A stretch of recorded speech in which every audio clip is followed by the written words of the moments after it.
Fala, tripulante Selincast, seja bem-vindo a mais um episódio do podcast feito de velejador para velejador. Eu sou Alexandre Bandeira, minha missão é construir um legado da vela brasileira junto com vocês e nossos convidados.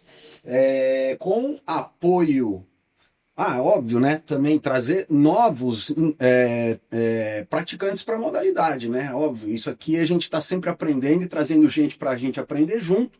Então, além de construir esse legado da vela brasileira, a gente quer inspirar novos praticantes na modalidade da vela, seja para cruzeirar, seja para fazer regata, seja para estar dentro do barco e no mar.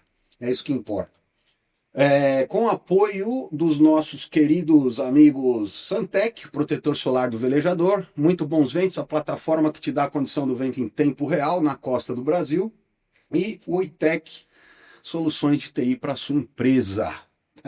Muito bem, pessoal. Eu estou hoje aqui direto da capital da vela, Ilhabela, com dois convidados especiais aqui hoje no estúdio do Selincast na Ilhabela.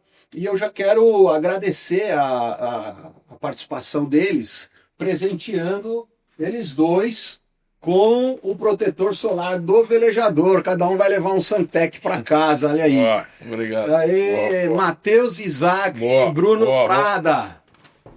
Aqui, ó, meu Santec aqui, ó. Legal, obrigado aí por aceitar o convite, Matheus. Muito legal você estar aqui. Bruno também, já pela segunda vez. Bruno já é de casa também. Já da família Selincast, e a gente vai falar aqui hoje de um monte de coisa legal, do que a gente gosta, do que a gente gosta de fazer, gosta de estar dentro da água, sentindo a adrenalina da vela, né, do vento, e nas regatas, é ou não é? É isso aí. Obrigado, Matheus, obrigado, Bruno, por aceitar o convite. Obrigado. Sejam bem-vindos. Obrigado pelo convite, valeu. É isso aí. Ó, já temos de cara aqui um negócio na mesa que eu pedi para ele trazer e ele trouxe. Olha aí, mostra pra gente isso aí, Matheus. O Prêmio Brasil Olímpico. Ganhou o Prêmio Olímpico. Quando é que foi essa homenagem? Foi agora no... A homenagem foi atleta homenageado aí da vela 2025. E eu fui essa semana, na quinta-feira, eu fui pra lá. E a gente recebeu lá, foi bem legal. O Robert também recebeu, tava lá o Torben. E, enfim, foi muito... Fiquei muito feliz em ter recebido. Que massa. Parabéns. Posso ver? Por favor. Boa. Aliás, a gente tá cheio aqui de medalhistas, né? Atletas olímpicos, né? Se o Bruno também fosse trazer aqui... Todas as medalhas. Meu, olha só. Que legal, ó. Olha aí, pessoal. Obrigado por ter trazido aí a... Não, obrigado a você. Legal, obrigado cara. pelo convite. Parabéns. Mas vamos lá. Vamos falar de coisas que a gente gosta, de vela. Vou deixar aqui, ó, no meio pra a turma ver.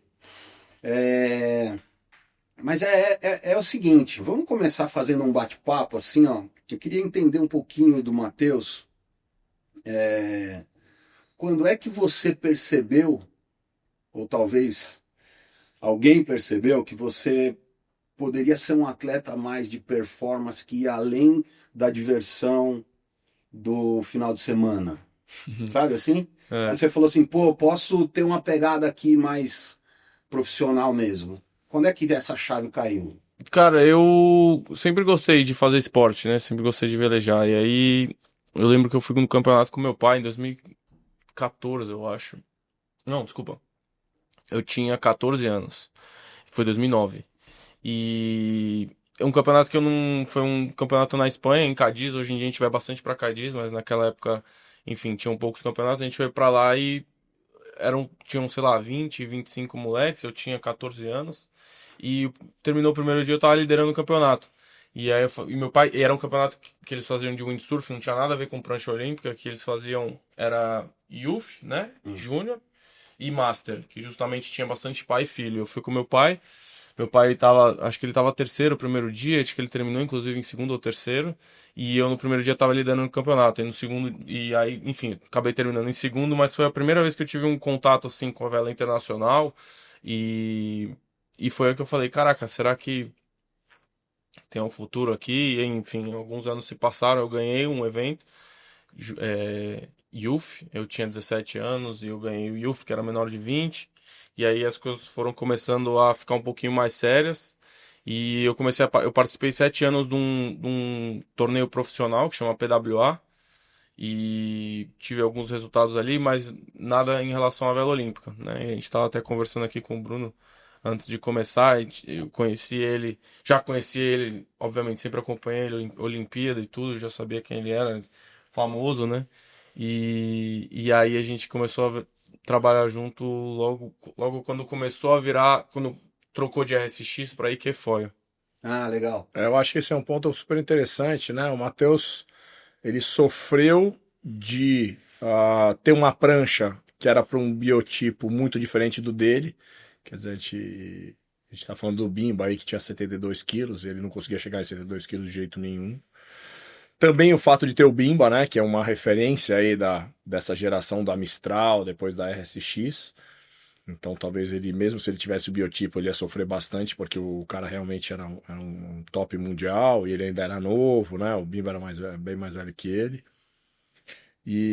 Mas ele também tem um lado de sorte de ainda há tempo aparecer o RSX, que era essa prancha que anda em cima d'água, né? Que tem o foil.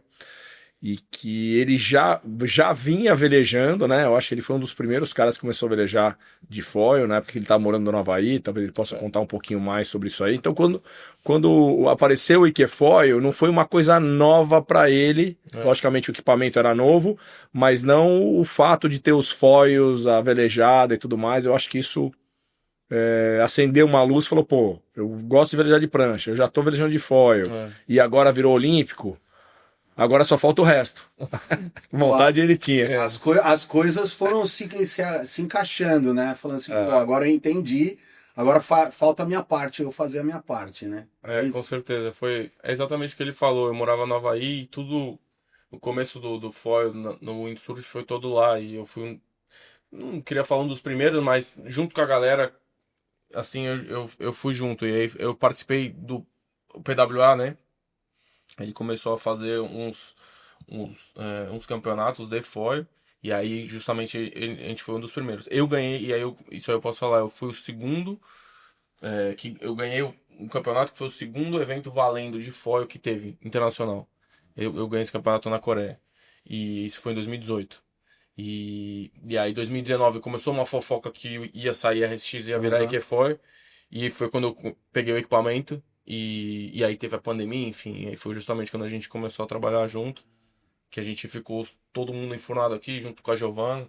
A gente ficou treinando só aqui e tudo. E aí, a partir de 2021, a gente começou a participar de campeonato. E aí, Bruno, você identificou essa questão de que ele teve essa sorte, né, de já ter essa experiência lá atrás, e quando o Ikefoil se tornou uma categoria olímpica, você falou, cara, vai para dentro e vamos treinar. Eu acho que o lance foi mais ou menos no final de 2020, através até de um amigo em comum, Marcelo Belotti. Eu acho que ele está que Fez a ponte. fez a ponte. E aí nós fomos dar uma conversada. Principalmente, ele já era um bom velejador, né? Não precisava detectar se ele era bom velejador ou não. Era o melhor biotipo, a melhor referência, e era uma classe que tinha. O Bimba tinha parado de velejar, então ela estava órfã assim, de um cara referência na classe. E ele estava com muita vontade, né? Eu acho que a coisa mais importante é a vontade.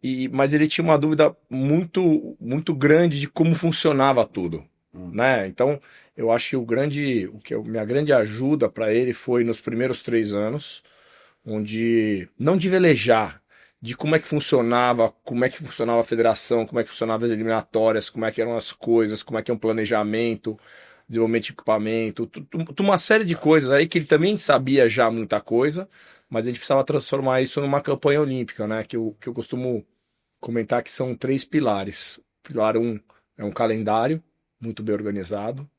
O segundo é uma equipe multidisciplinar, ou seja, está falando de nutricionista, fisioterapeuta, que é super importante para ele, porque é uma máquina de tortura ali que o cara fica, preparador físico, técnico, psicólogo para alguns que precisam. Então, toda uma equipe multidisciplinar.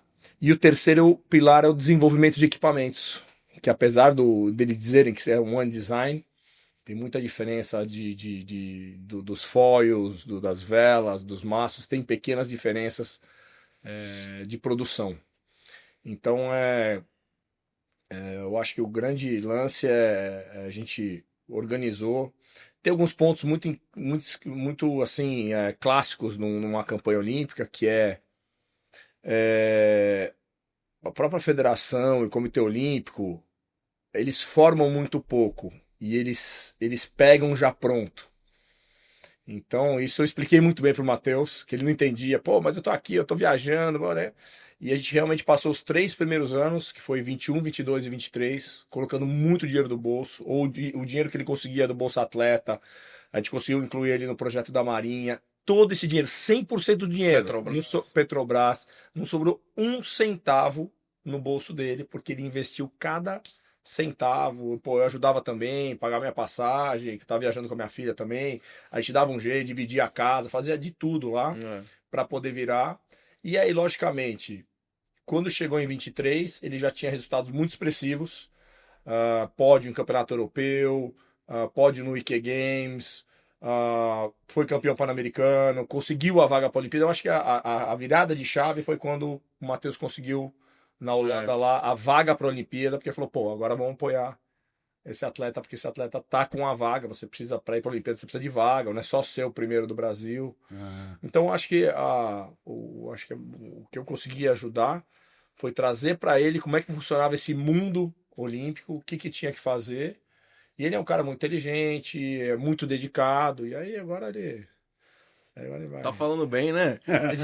Vai de vento em popa ele, pô. Quando a gente tava na água, ele dava porrada pra caramba. Agora ele tá elogiando. Agora não conta, né? Mas vai contar já. Vamos ver o que ele vai falar. Mas faz parte do educador, né? O educador, isso. né? Claro. É pro bem dele. A gente sabe que ele consegue ir além, né? A gente sabe quando tá ali. Como que é pra você ter um treinador, né? Se é que eu posso chamar de treinador, um coach, né? Um amigo, né? Com tanta experiência e você poder ter esse apoio. Não, demais, cara. Acho que com certeza se não fosse o Bruno, não teria chegado nem perto de onde eu cheguei. Ele me ajudou muito desde o começo. Esse lance do que ele falou, assim, muito rápido de como funciona, tipo assim, do que eu fazia, que era um negócio que era totalmente sozinho. Eu recebia a grana dos meus patrocinadores e eu ia para 5 campeonatos que já eram e não tinha como ir em outro, não tinha um planejamento de, não vamos fazer esse, vamos fazer. Era esse, tinha que ir lá, voltar e competir. Daí, pra você fazer uma campanha que você tem treinador, que tem que ir de bote, que, pô, tem que não sei o que, você tem que treinar. Não, o evento foco é o mundial, não é esse aqui você vai, mas não é. Cara, é bem complicado. E ele sabia tudo, cara. Tem 2 medalhas olímpicas, tem uma porrada de 5, 6 títulos mundiais. Fez isso a vida inteira. Então, ele me ajudou muito nessa organização mesmo, muito. E foi muito. Eu confio, né? E confiava 100% no que ele estava falando. E isso acho que foi muito importante. A gente conseguiu unir isso daí muito bem. Que eu tinha muito a parte da. Ele não velejava de prancha, né? E aí eu consegui. Tipo, o que eu sabia de prancha, eu fazia a minha parte. E o resto eu deixava com ele. Então, os primeiros anos foram assim, até que eu entendi um pouquinho melhor de como funcionava aquele mundo e ele entendeu um pouco de prancha e a gente foi só complementando um ao outro. Acho que foi muito bom. Acelerou o o processo. O teu caminho, né? A caminhada com certeza. aí, do que ter que quebrar pedra sozinho, né? Não tem como fazer sozinho. Não tem, né? De jeito nenhum. Impossível. Não tem como. Se eu não tivesse esse suporte, com certeza não conseguiria ter chegado onde eu cheguei. Você acha que o papel de um treinador, com a experiência, por exemplo, do Bruno, né? Especificamente, você acha que ele consegue trazer você além do limite que você sabe do seu limite? Porque você conhece o seu limite, sabe que ele consegue... Ajudou, com certeza ajudou muito. Ele é muito político, né, na hora de dar treino, né? Cara, ele só faltava vir com o chicote e dar nas suas costas. Mas com certeza ajudou muito. Ele tem o método dele, né, que foi o método dele de sucesso, que ele ganhou tudo que ele ganhou, e eu acho que ele conseguiu passar um pouquinho pra mim. Eu não tive ainda tanto sucesso quanto ele, mas Mas tá na Tô no caminhada. caminho. Com certeza, com certeza. Vamos falar agora dessa conquista, né? Que a gente já conversou uma vez aqui, o Bruno, contei um pouquinho para ele sobre o meu histórico como atleta também, né? Uhum. Por curiosidade, não foi na vela que eu comecei a minha vida esportiva, foi no judô. Ah, legal. E aí, assim, foi uma carreira longa também, de bastante dedicação e tal. Mas eu encontrei na vela uma maneira bacana de eu tirar a cabeça daquela Sim, pressão que eu tinha como tá. atleta, né, de performance. Então eu fui para a vela para me divertir. E depois eu acabei me apaixonando por isso, Legal. porque é incrível mesmo, né? E aí eu queria que você contasse um pouco sobre essa dinâmica. Eu já tive esse papo com o Bruno, a gente conversou, mas eu queria ouvir de você, Uhum. que está nesse começo dessa pegada de um atleta olímpico, né? Porque eu acho que todos nós, como atleta, acho que o maior sonho nosso é ir para uma Olimpíada, Uhum. né? E claro, se a gente tiver um pódio, melhor ainda, né? Mas o nosso sonho sempre é ir para uma Olimpíada, que eu não consegui, Tá. né? Mas eu queria que você falasse um pouco sobre esse sonho olímpico. Sim. Como eu falei, meu sonho, antes de eu começar a velejar de Kefol, eu não tinha esse sonho de ir pra Olimpíada, de ser um atleta olímpico, porque justamente equipamento, como ele falou do bimbo e tal, eu tinha trilhado outro caminho. E aí meio que as coisas se uniram, né? Deu certo, deu o equipamento virar de foil, que é uma coisa que eu já velejava, e aí eu comecei esse ciclo aí. E foi muito bacana, assim, e aí, justa, quando mudou pra Equefoil, eu parei o que eu tava fazendo, basicamente parei o outro caminho que eu tava seguindo, e eu comecei a fazer só Equefoil, só focar nisso e tentar evoluir o mais rápido possível nas onde eu tinha falhas, que era velejar de contravento, velejar só em um equipamento, enfim, foi bem complicado no começo. E, enfim, e aí a gente fez um planejamento super bom e chegamos até classificar, que foi um sonho. Não foi o meu melhor campeonato na Olimpíada, mas enfim, estamos treinando aí para a próxima. E você recebeu um prêmio de destaque de atleta olímpico. O Uhum. que isso representa para você? Assim, era uma coisa que às vezes a gente não espera. Como que é? Não, eu não esperava. Te falar a verdade, eu não esperava nem um pouco. Eu não sabia quem que ia ter a votação e tudo. Depois que eu fiquei sabendo que, na verdade, a votação são as pessoas entre as federações, né? Então, foi bem bacana ter sido escolhido aí da vela. Primeiro ano de campanha. Eu tive um ano super legal. Tive alguns pódios internacionais. Tive o meu melhor resultado em mundial, que foi quarto. E, e é isso. Super honrado. E aí, da vela a gente teve mais atletas lá sendo homenageados, né? Naquele. Sim, sim, o Robert ele ganhou o prêmio Ademar Ferreira, né? Que é o mais fodão, desculpa a palavra, de todos os esportes. E foi bem legal ter visto ele recebendo, ter visto o discurso que ele deu lá, foi bem emocionante e bem legal. Essa homenagem a Ademar Ferreira, ele é para todas as modalidades esportivas ou só para vela? O Ademar Ferreira da Silva foi o primeiro bicampeão olímpico, né? No atletismo, salto triplo, uma referência aí pro nosso esporte olímpico. E o prêmio, ele não é o melhor do ano, tá? É um prêmio de reconhecimento de pessoas que fizeram coisas fora de série para o nosso esporte. Quer dizer, o Torben já foi da vela, o Torben já ganhou, o Lars já ganhou, e era já a vez do Robert. Eu acho que foi ver até tarde, porque ele merece pra caramba, já deveria ter ganho antes. Mas tem todos os esportes, são mais de 30 esportes olímpicos, né? Então você tem que muitas vezes fazer o rodízio, né? Um pouquinho todos os Ah, atletas do esporte, mas não é o atleta do ano. O atleta, porque você tem um atleta por esporte, né? E o Matheus ganhou no esporte da vela. o destaque do Depois você esporte. tem um que ganha do destaque do ano, né? De todos os esportes. Exato, tem de tudo. E o Ademar, eu acho mais importante do que o destaque do ano, esse troféu do Ademar Ferreira da Silva. E tem mais do que de um atleta que Não, ganha por ano. um por ano. Então esse ano foi O o Robert. Ah, Do Ademar Ferreira é só um, né? só um que ganha. É muito bom. Deixa eu ver aqui, tem algumas perguntas. Bora lá. É, falando de treinamento, né? Essa tua experiência na água e fora da água, Bruno. E já um pouquinho sobre o que o Matheus estava falando aqui, do estilo, né? Vamos falar um pouquinho de estilo.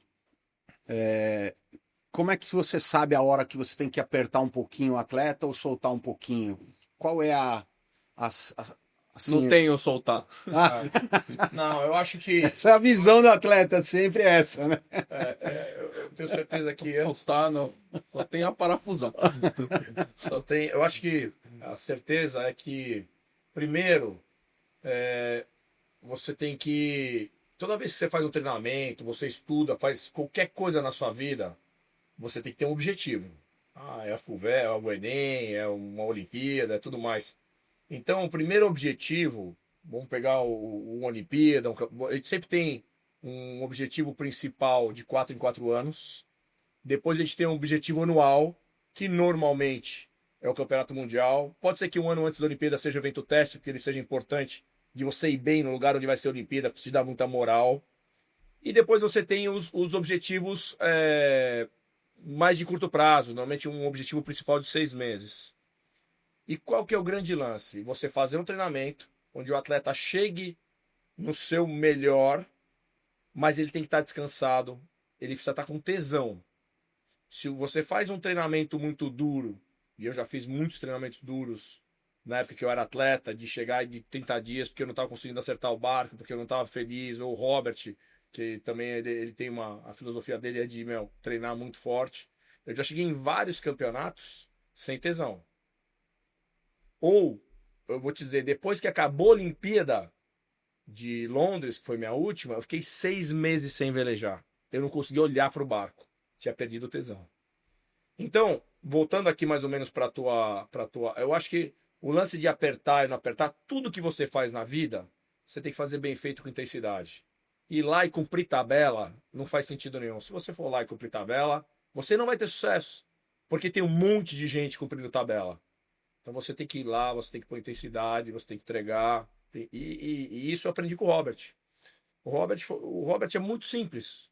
Ele faz mais do que os outros, com mais intensidade que os outros, mais tempo que os outros. É o primeiro a ir para a água, o último a voltar. Ele tem uma metodologia que deu certo.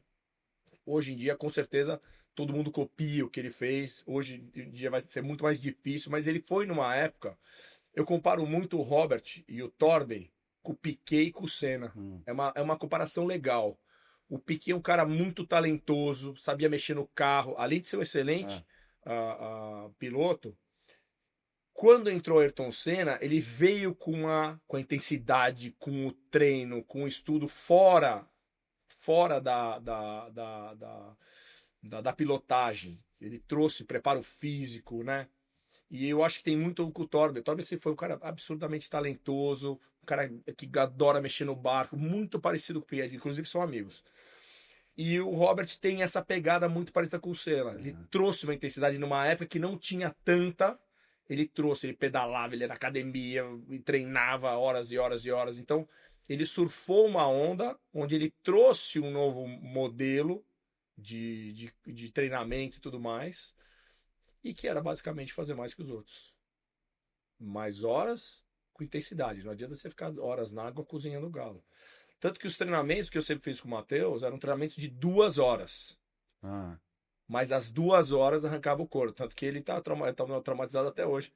Eram 2 horas, a gente montava a raia e ficava rodando, rodando e repetindo, repetindo, repetindo, repetindo. Num lugar difícil, um lugar de onda, um lugar ruim. Aqui na Ilhabela tem vários lugares legais. O Baixio ali é bem legal para fazer isso. Então eu trouxe o que eu aprendi com o Robert.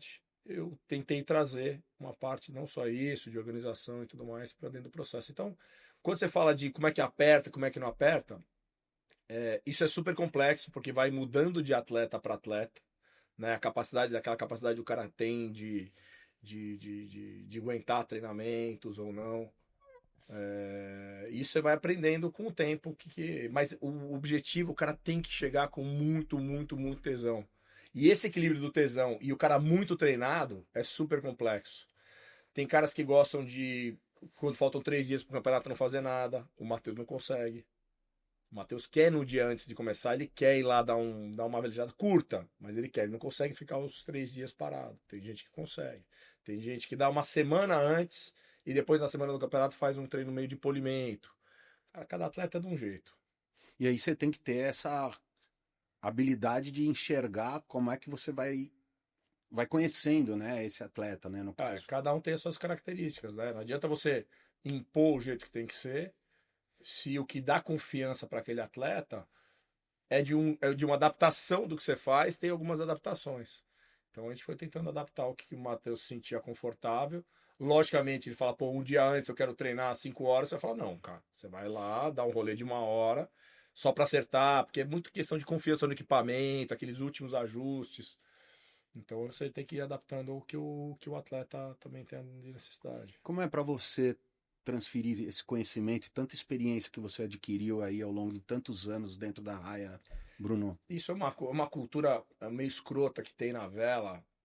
Eu acho que isso eu aprendi com o Klaus Bicker. E ele trouxe isso para o Robert. Tudo que ele ganhou na vela, ele trouxe para o Robert. Quer dizer, o Robert fala muito do Klaus e com muita gratidão. Porque o Klaus, eu acho que a vela deu muita coisa pro Klaus e ele de alguma forma quis retribuir. E isso hoje é muito ruim na vela. A maioria dos velejadores, por terem sofrido, por terem que investir do bolso, eles guardam a informação para eles. Os caras não querem dividir. Falar, meu, o próximo que se vire. Eu me virei, o próximo que se vire. Tem muitos atletas recentes que eu bati papo, falei, pô, meu, vai lá, pô, vamos tentar formar o atleta da sua categoria. Eu falei, não, cara, o que eu desenvolvi, eu gastei dinheiro, meu pai pôs dinheiro, cara, eu vou levar para mim, cara, eu não vou dar para ninguém. Ranço também com federação, falar, pô, tudo que eu fiz, depois o cara só pegou quando eu já estava pronto. Tem uma série de problemas estruturais da vela, de alto rendimento, onde não existe esse ativo, esse valor que é da federação. Ele é muito individual dos atletas. Por isso que quando tem a transição, quer dizer, o Bimba ficou lá 5 Olimpíadas, quando ele saiu da Olimpíada, meu, cara, muito pouco ele transmitiu para o próximo. E eu recebi tanto do esporte que eu achei que, na verdade, não era um projeto, na verdade, não era um projeto, eu sempre ajudo quem me procura. Pô, o que você acha que tem que fazer? Como é que você acha que tem que fazer? Né? E quando o Matheus me chamou, tava pandemia, tava tudo parado, não tinha nada a fazer, tava realmente, meu, cara, nem não dava pra trabalhar. Não era falta de opção, na verdade, casou o fato. Falta de opção. Não tava sentado em casa. Ah, beleza, eu vou lá. Simanza não para de me ligar. Mas foi mérito aí, ó. Pediu. Meu bote precisava de botar gasolina. Eu acho que. Mas eu teria ajudado ele, pandemia ou não pandemia. Talvez. É que facilitou, né? Isso. Facilitou, facilitou. Vou passar um plano pra você, Matheus. A gente ainda conseguiu entrar nos Estados Unidos em 2021, que era praticamente impossível. Em 2021, entrar nos Estados Unidos, você precisava estar numa lista. Que a gente conseguiu um apoio do Comitê Olímpico Americano. Foi. E a gente conseguiu participar de alguns campeonatos. Enquanto todo mundo estava parado em casa, muita gente não podia nem sair de casa, a gente conseguiu viajar. A passagem barata. 300 dólares de volta de business. Porra, era bom pra caramba. Porque não tinha quase, né? Não, ia sozinho, havia um monte de cadeira. E os americanos estavam lá, a gente conseguiu competir com eles ali já no começo de 2021. Mas eu acho que o atleta deveria ter essa obrigação de passar. Mas tem todos, o que eu te falei, existe um problema estrutural que não dá nem para culpar as pessoas que não passam conhecimento e tudo mais, porque realmente todos tiveram que investir. O próprio Thor, você conversa com o Thor, pô, ele dormia dentro de carro, cara, pô, você conta, as histórias que ele conta são muito legais do começo, né? Lógico, é o que eu te falei, aquela época era aquela época mais romântica, quer dizer, um lance mais romântico, ainda não tinha essa intensidade, essa quantidade de treinos físicos que o Matheus faz, que o Robert fazia também. Então tem isso, tem até esse problema estrutural. Não vejo uma solução para curto prazo para isso aí. Precisa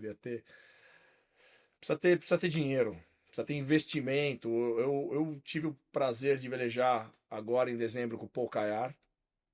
O Paul Kayar foi presidente da Federação Americana e ele é o presidente, o chairman da fundação que banca a equipe olímpica americana, que é muito American parecido, o American One, que é muito parecido com o projeto de lei de incentivo brasileiro. A diferença é que ele conhece alguns 4, ele foi um vereador de America's Cup e de Evolution Race, então ele conhece muitos milionários, por exemplo, o Roy Disney, que é um dos herdeiros aí da Disney, que o cara paga sei lá quantos milhões de imposto e o cara consegue deduzir na pessoa física. Não é 100%, mas acho que é 40%, 50%. Então ele junta 5, 6 bilionários lá e o orçamento não da Federação Americana, da USA, mas o orçamento da fundação dele só para vela. E sendo que 95% dessa grana vai para atividade fim. Ou seja, para o velejador, para o técnico, para comprar equipamento, para viajar. Ele captou 5 milhões e meio de dólares. E 95% disso, que deve ser quase 5 milhões, alguma coisa assim, um pouquinho mais de 5 milhões, vai para a vela. Ou seja, você multiplica isso aí por 5, que nós estamos fazendo uma conta bem pouquinha. Você está falando de 25 milhões de reais. Já tá bom, né? Para uma temporada? Para uma temporada. Não, para um. Não. Para um ano. Para um ano. Um ano. Por ano. Caralho, por ano. Porra. Então, aí você vem aqui pro Brasil, eu vou chutar bem alto. Quer dizer, o do dele eu puxei baixo e da federação. Cara, se a federação investe 4, 5 milhões, eu acho que não é isso. É menos. Mas você vê a diferença. O cara tem 5 vezes mais. Você pega o americano do que foi, que compete com o Matheus, que foi medalha de bronze no PAN, que ele ganhou medalha de ouro. Cara, o cara comprou agora mesmo, sei lá, 50 equipamentos. Um absurdo, assim. Cara, a gente treinou. Esse americano é engraçado. A gente foi treinar na Holanda com ele. A gente treinou 20 dias, sem sacanagem. 20 dias, todo dia, ele abriu uma vela nova. Todo dia ele abriu uma vela nova. Porque ele justamente. E faz sentido, porque ele tinha esse monte de vela. E ele queria dar um velejinho. Com cada um, sei lá, 2, 3 horas, que é o tempo do nosso treino. E aí depois ele ia testar qual ele achou a melhor, mas quando ela já tava um pouquinho mais laceada. Mas enfim, podemos trocar. Não dá pra dizer que não dá dizer que o Matheus não tem apoio. Hoje ele tem apoio do Comitê Olímpico. Tem. Mas eu acho que o apoio do Matheus hoje, ele é muito focado para calendário, ou seja, ele viajar, ele ter um técnico, ter um bote. Alguma coisa de equipe multidisciplinar, mas tem muita coisa que o Matheus paga ainda. Mas o grande gargalo, eu acho que o grande problema que tem hoje é investimento de equipamento. Investimento de equipamento, você compara com Holanda, com Inglaterra, com Austrália, com os países que realmente investem, o próprio Estados Unidos, cara, aí pô, nós estamos. É o que eu costumo brincar, nós estamos correndo a maratona descalço. Puta, mano. Dá pra completar, mas, pô, pra ganhar do cara lá com Nike, com porra, é foda. Guerreiro, hein? É mais ou menos isso. É mais ou menos, lógico que o brasileiro tem muita criatividade, tem muitas saídas, né?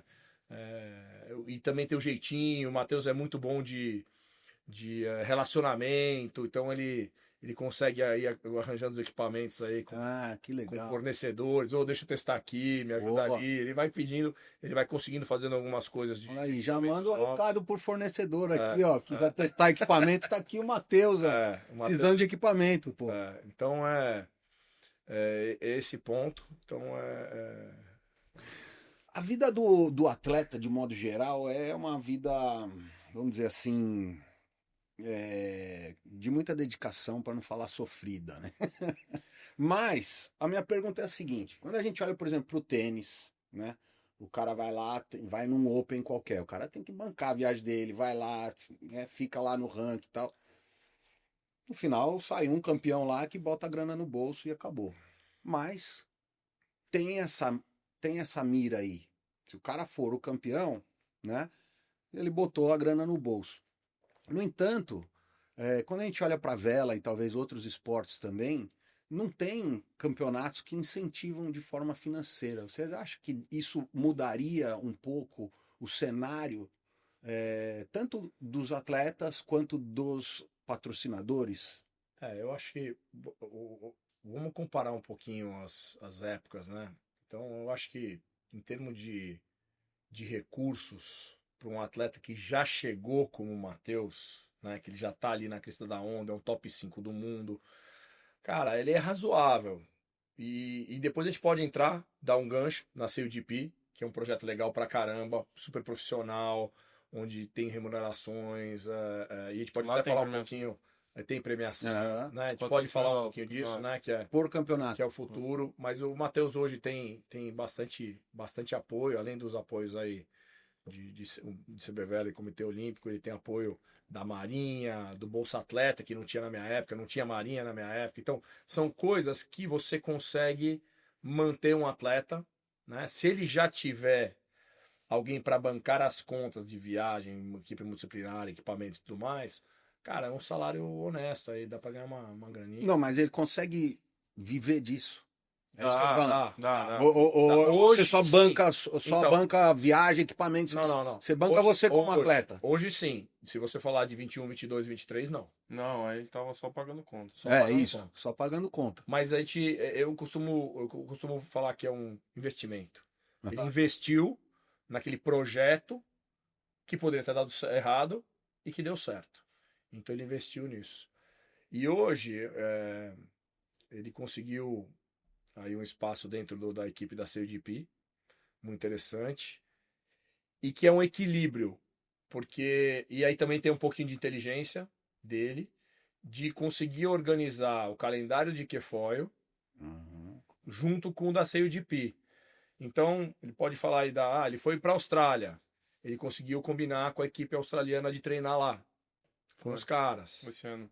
Então, ele consegue também organizar a logística dele para até custar menos, porque uma coisa é você estar na Europa e comprar uma passagem para ir para outro lugar na Europa. É. Outra coisa é você sempre sair aqui do Outro do hemisfério. Brasil é. é Ou outra vai pros brincadeira. Estados Então Unidos. teve um pouco disso também da CUDP. Ele até me perguntou o que eu achava da CUDP com relação à campanha olímpica e eu falei para ele mergulhar de cabeça porque é um projeto de profissionalização da vela. Aí nós estamos chegando nesse ponto que você quer É. do atleta ter uma remuneração, de ele ter prêmio por resultado, né? Aí, logicamente, tem que dividir pela equipe inteira e tudo mais, mas eu acho que é o futuro, é um produto muito legal que eles estão tentando construir, não para velejadores, também para velejadores assistirem, mas principalmente para popularizar e para o público leigo entender um pouquinho mais do nosso esporte. Então ele está inserido nesse projeto que é revolucionário, na minha opinião. Sem sombra de dúvida. É inovador, revolucionário e fazer com que cada vez mais gente que nunca entrou num barco, não sabe o que isso significa, né? Nossa, Arribar, orçar, o cara não sabe, mas só que ele consegue olhar ali como se fosse uma prova de Fórmula 1, né? Que aí o cara olha e fala, pô, olha que como que as coisas funcionam, né? E é mais profissional mesmo, então. muito. A gente tem a gente tem equipe do Brasil, acho que nós somos em 28 aí. E viaja todo mundo, tem a equipe de marketing, tem a equipe de logística, tem uma pessoa que toma conta da logística, ela vai antes. Pô, você chega lá, tá tudo organizado, não tem que fazer nada. Assim, não tem que fazer nada, tem que fazer a sua obrigação, né? Mas o que a gente tá falando na campanha, a gente tinha que fazer tudo. A logística, ir com o bote, com o carro, organizar o equipamento, enfim. Lá tá todo E mundo lá fazendo- você só faz, Tem você um só time veleja. gigante fazendo tudo. Uma galera. A galera tem trabalhando. justamente, tem equipe multidisciplinar toda lá, com fisioterapeuta, com logística, enfim, preparador. Quantas viagens internacionais você fez em 2025? Não sei, cara, mas é muitas. Tipo assim, muitas mesmo, Eu assim. chutaria meio que 2 por mês. 2 por mês, eu ia falar isso aí também. Tipo, 2 por mês, eu passei muito, justamente o que ele falou, o começo do ano todo, eu passei todo fora, de janeiro a março. Começo de março eu fiquei todo fora, justamente porque teve essas duas pernas aí lá na Nova Zelândia e Austrália. E aí eu fiquei lá treinando com a equipe australiana e neozelandesa, que foi muito bom, eu consegui combinar as coisas. tudo é muito legal. Cara, Claro. muito feliz com a minha vida, com o que eu tenho, que eu tô construindo, mas isso requer você viajar muito e tá fora e não tá. Como, tá como que você lida com o fuso horário? eu Questão sou de uma, jet lag. eu sou bem complicadinho pra dormir, na verdade. Cara, você tem que enfrentar, não tem o que fazer, né? Você tá lá, tem que. Acorda lá 2, 3 noites. Na quarta noite eu consigo melhorar, mas assim, nas primeiras 2, 3 noites eu acordo 3 da manhã, 4 da manhã, e toma café e vamos embora. Isso é interessante falar, porque quem está nos ouvindo, nos assistindo, né, vê a hora que a gente está lá, dentro do barco, ou então no pódio. Mas essa pegada aqui, fica sem dormir, É, viaja duas viagens internacionais pelo menos por mês, quer dizer, é. 10, 12 horas dentro de um avião, dependendo, né, Eu acho que onde isso tá. ainda até tem um glamour. Eu acho Porra. que tem a parte de manutenção que eles fazem no barco. Eu já vi várias vezes É. vídeo dele lá apertando porca e polindo o casco, É. arrumando vela, tirando adesivo, pondo adesivo. É. Tem todo um trabalho aí que tem menos glamour, É, né, do que o... Cara, o seu GP é um negócio que consome muito, né? Porque a gente. Cara, imagina um barco que ele tem um cabo, o barco. Só um cabo. O resto é tudo tecnologia, é tudo computador, enfim. E é um monte de. Tem muita coisa pra fazer. E coisa assim, eu velejando nesse barco, sei lá, nós estamos falando de um ano velejando no barco. Cara, tem muita coisa que eu não tenho nem noção de como é que funciona. Porque, cara, é um monte de coisa hidráulica. Cara, super complicado. E tem muita manutenção. Então, ir lá é um trabalho mesmo. Você chega lá às 7, 8 horas da manhã, 9 horas da manhã e sai de lá às 10 horas da noite todo dia. São 4 dias. O campeonato são. A logística é muito fácil, né? Porque você chega numa quarta e vai embora numa segunda. Mas esses 4 dias que você tá lá, eles são super intensos e Meu, eu tô isso aí. cheio de perguntas, eu fico curioso pra caramba. Tem um monte aqui que. Vamos lá, você falou que tem um cabo só. Que cabo que é esse? É o da escolta da Vela Grande, que é o que eu caço lá no Ah, é o que fica você lá É, no grinder é. caçando isso aí. Só tem esse cabo. Só, o resto tudo é botão.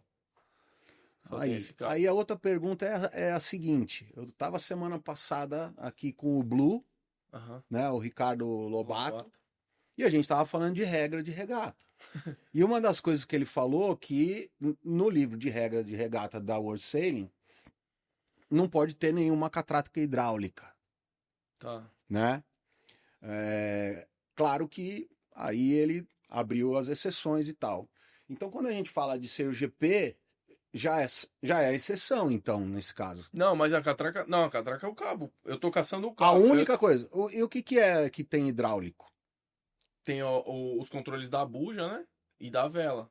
Então, por exemplo, Não, a vela que eu digo no caso, tipo assim, ele quer mudar o camber da vela, né? tá. Então ele bota mais câmera ou mesmo câmera num botão. O twist da vela. Então a vela são quatro componentes, Ah, né? Então ele quer, enfim, soltar mais, mais ou menos. caçar. Que poderia ser na mão, vamos dizer assim. Não dá porque a vela é rígida. Ah, é, por Ela causa é da uma vela vela, rígida. é São os verdade. componentes Tipo da vela. e a vela é rígida. Ah, Então ela. é uma asa de avião. Tipo, ela tem o perfil. Ela tem o Tem a perfil. gestão dos foils também, né?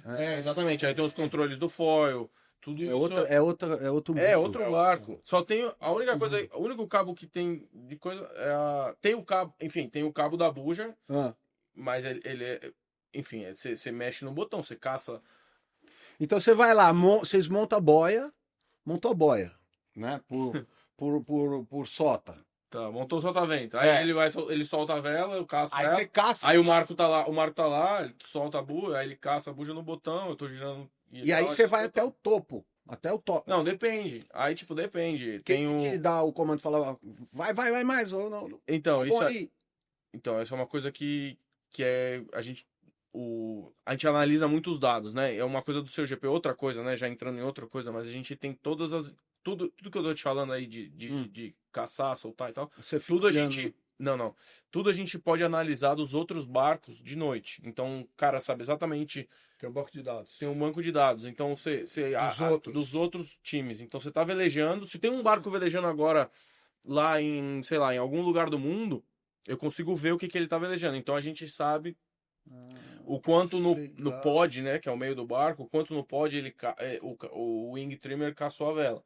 E aí, isso a gente conversa muito. Aí o cara para respondendo sua pergunta, a gente tem nossas marcações, nossos Aham, pontos. aham. E aí o cara fala assim, ó, Matheus, é o seguinte, cara, nesse evento aqui, nessa condição, cara, quando chegar ali, você para ou me avisa, enfim, aí hoje em dia, no começo não, mas hoje em dia eu já entendo dessa parte, eu já entendo bastante do barco, então eu consigo Aham. entender quando ele tá precisando, quando ele não tá precisando, quando tá caindo um pouquinho para barlavento eu caço, quando tá Uhum. numa montagem de boia você consegue sentir se ele precisar mais ou se precisar menos. Num través, às vezes com vento forte, ele tá sempre precisando. Tem vezes que não precisa de nada. Então, enfim. Ah, já com... Por isso que, já fazendo um parênteses aí, da America's Cup, eles só tinham os caras pedalando, né? Aham. Que ali o cara era, tipo, os grinders eram pedal mesmo, porque eles estão girando o óleo, né? No seu GP, não. No seu GP, você precisa entender de vela, né? Você precisa entender o que está acontecendo para você justamente conseguir antecipar, que eu acho que esse que é o lance mais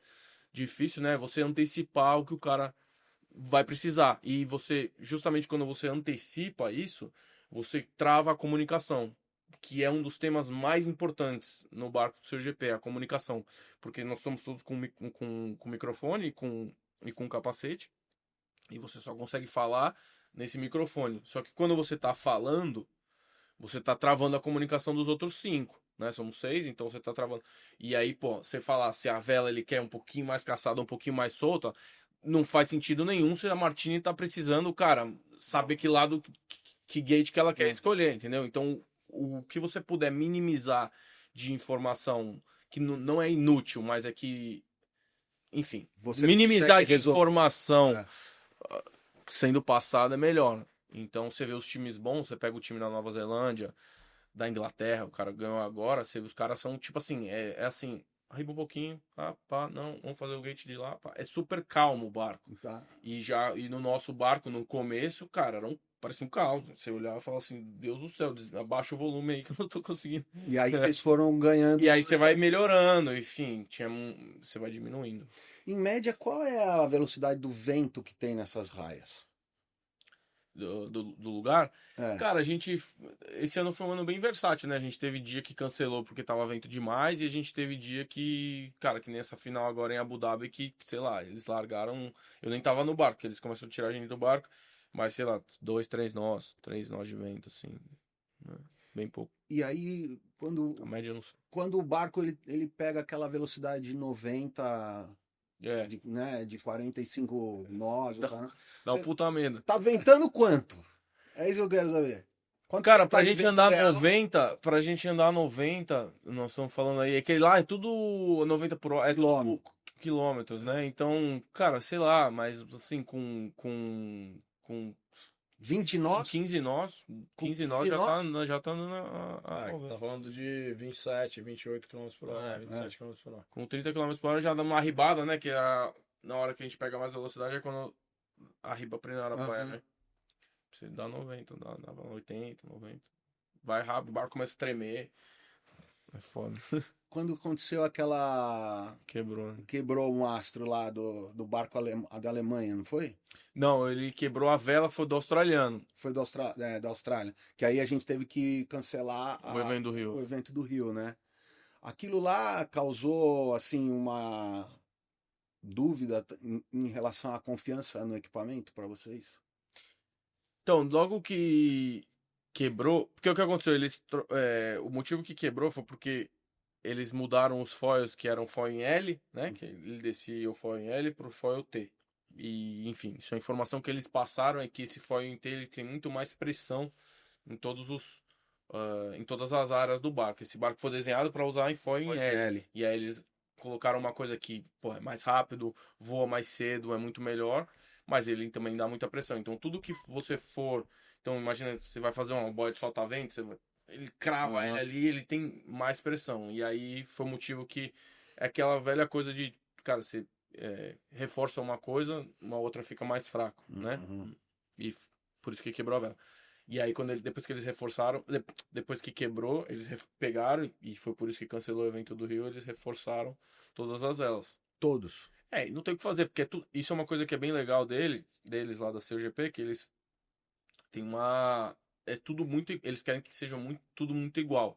Então, tudo é igual, eles tentam fazer o mais igual para todo mundo, né? Então, cara, você só pode treinar, imagina, todos os barcos você tem que ir na mesma hora, treinar na mesma hora, volta para todo mundo. Não é assim, que nem a gente tem muito na vela olímpica, né? Que a gente tá falando, o Robert treina bastante e tal, não sei o quê. Lá você não tem isso aí. Você tem que treinar esse tanto, você só pode fazer isso. Que doido. Isso a própria Fórmula 1 tem muito, né? É. Uma limitação de treino. Porque eu acho que É. tem muito a ver também com o budget, né? Com o orçamento dos times. Se você começa a deixar muito treino, Livre, muito né? desenvolvimento, os países ou os times que têm mais grana levam muita vantagem. Eu acho que o conceito aí é todos os barcos serem. A diferença do CGP, tem várias diferenças, mas conceitualmente, do CGP para America's Cup é que o CGP quer ser mais uma Fórmula Indy, ou seja, os carros muito parecidos, e a America's Cup Aham. mais para uma Fórmula 1, ou seja, tem desenvolvimento de equipamento, Equipamento. desenhistas, individuais. O que torna a regata meio chata, porque se um barco anda um pouquinho mais que o outro, Já acaba. a regata acaba. E o CGP, eles querem Seja melhor que 10 o barcos na raia se matando, apesar que eu acho que ano que vem vai para 14, vai ter 2 flotilhas, né? É, nós vamos ser 13. 13. Eu não sei, na verdade, se vão ter 2 flotilhas ou não. Eu entendi que a ideia até 2030 é terem 20 barcos. Porra. E aí ter 2 flotilhas. E a gente então vai sediar no Rio, vai ser Se Deus quiser. É. no logo 11 e 12 de maio. maio, né? Que era mais ou menos a mesma data, eu acho que era É, ano passado, assim. por aí, né? Abril, acho que era, talvez. Pode ser em abril. Incrível. Pessoal, você que está assistindo a gente aí agora, ou que você chegou agora, lembra de assinar o canal, deixar o seu like, isso ajuda o projeto do Selincast a se manter vivo a todo vapor. É, Pessoal, a gente está chegando aqui, infelizmente, no final desse nosso papo maravilhoso aqui. Eu queria poder continuar junto com vocês, mas eu já vou falando que as portas do Selincast estão abertas agora para você que também é um membro, um integrante, tripulante da família Selincast. Então, venha sempre quando você quiser. Brunão também é um parceirão nosso aqui, aceita sempre o nosso convite. Obrigado.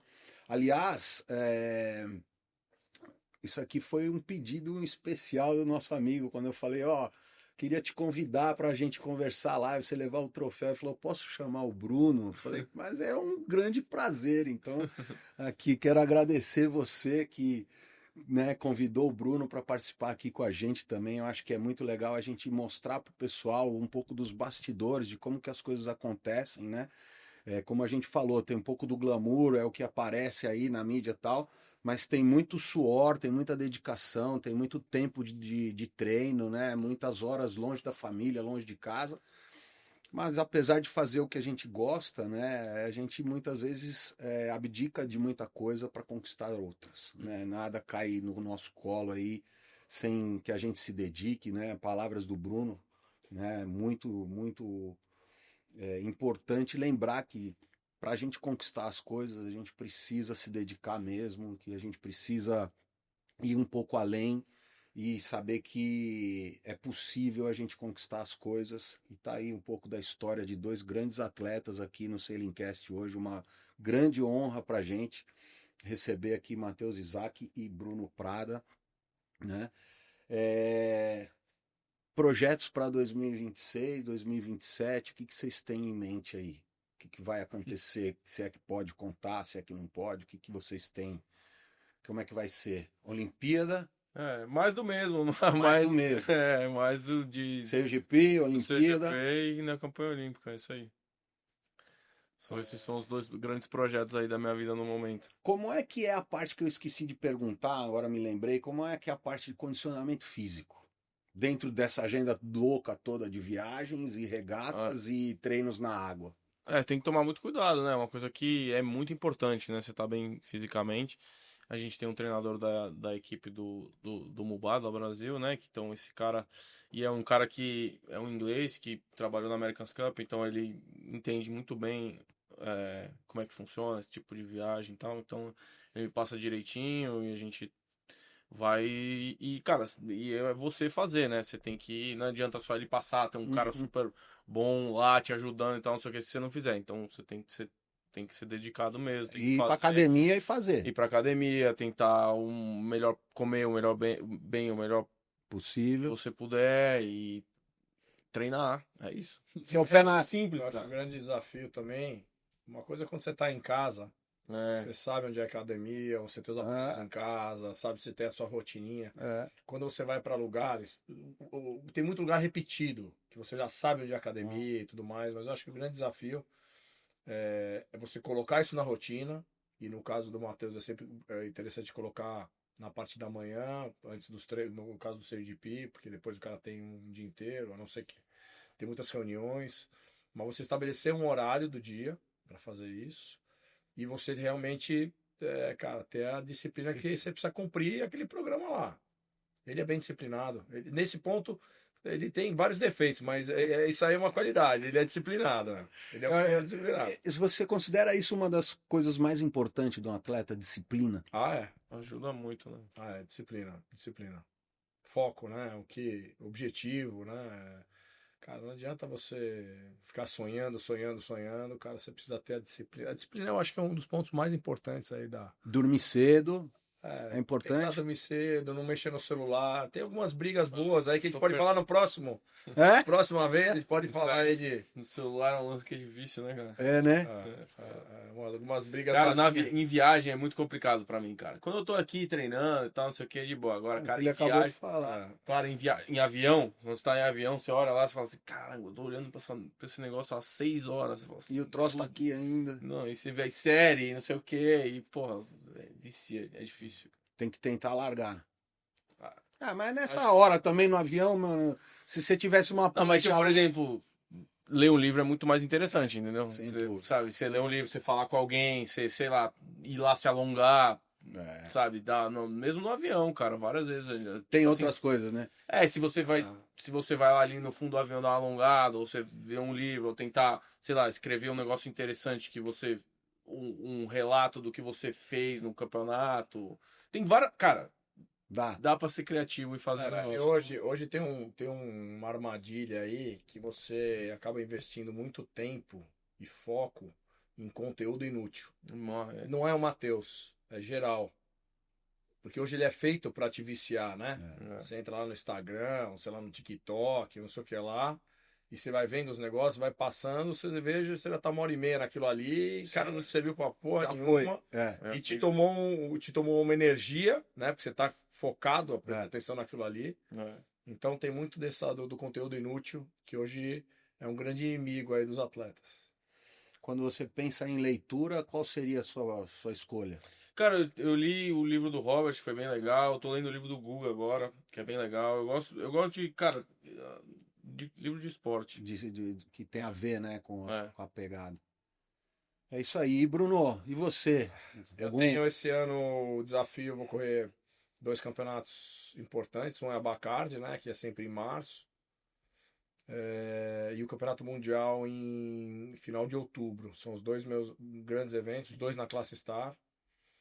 Os 2 vão ser em Miami, que é uma raia que eu gosto bastante de competir. Aliás, é o lugar que eu mais competi no mundo fora do Brasil. Então, sou um cara bem adaptado lá. Então, vamos ver, cara. São 2 campeonatos importantes. Preciso dedicar. Estar com quem? Estar com os 2 com o polonês. Ah, com quem vocês foram Matheus eleitos? número 2. O Matheus. Deixar bem claro que eu sou o número 1. Olha lá, tem que marcar o território mesmo, tá certo? Marca lá o arroba. Final de 2026 também tem a final da Gold Cup aqui no Rio de Janeiro, que é da SSL, da Liga Mundial, da Star Sailors League, com os barcos do R44. E o Brasil, que é capitaneado pelo Robert, vai estar lá. Ele me chamou para ser o gerente do projeto, organizar toda a parte administrativa e tudo mais. Então isso também vai tomar um pouquinho do meu tempo. E é um evento importante, vai ser um evento bem importante no Rio. Tem uma lista larga, que tem pessoas aqui na sala que estão na lista larga, né? No final são 9 atletas no barco e são 11 no time, tem 2 de reserva. E a gente tem uma lista com 20 nomes. Mas quem sabe o padrinho dele não consegue. Que barco que é? É um R44. Ah, um R44. O barco feito pelo Russell Coates, que é o cara que idealizou a CUGP. É o CEO. O CEO da CUGP, né? O Russell Coates é o neozelandês, que depois foi trabalhar na Oracle, né? Que é o Larry Ellison. Larry Ellison é um dos caras super envolvidos aliás, ele é o cara que Bota a grana. né? Que põe a grana Até hoje. da CUGP. E o Russell Coates, ele desenhou esse barco, que é um barco de 44 pés, todos one design, e são competições de 4 em 4 barcos. Então eles têm eliminatórias no mundo inteiro, e aí na final, se eu não me engano, são 32 países. E aí são em grupos de 4, que nem Copa do Mundo de futebol, e vai eliminando 2, vão passando 2 de chave, até sobrarem só 4 barcos, que é a final. Que legal. E aí é uma regata e quem ganhar, ganhou. Winner take all. E vai ser uma etapa no Brasil. Vai ser a final. A final vai ser no Brasil. Vai ser no Brasil. Uau, no Rio. No Rio. No começo de dezembro. Opa, que legal. Vai ser bem legal. Essa eu quero estar lá para ver. De perto. Vai ser na Baía de Guanabara, transmissão das regatas, vai ser Que legal. Pô, massa demais. Vou ter 2 eventos legais no Rio de Vela, hein? Ano que vem. O GP, e a SSL Gold. O Rio é um lugar tá voltando demais, né, cara? Pra vela é maravilhoso, é lindo, né? Quando a gente fala. Ilhabela é mais legal, né? Ilhabela é melhor ainda, porque a gente mora aqui. Nossa, mais da Ilhabela.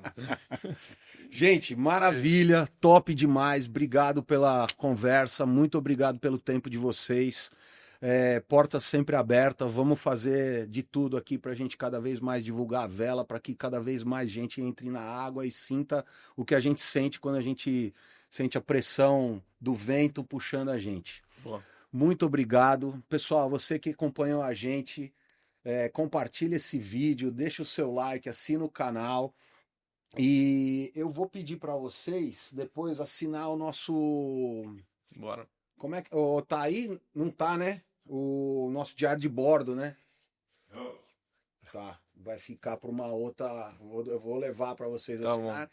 Mas já leva para casa o seu Santec. Ótimo. E aí eu vou terminar aqui do jeito que eu sempre termino, pessoal. Tudo isso aqui acontece porque o vento nos conecta.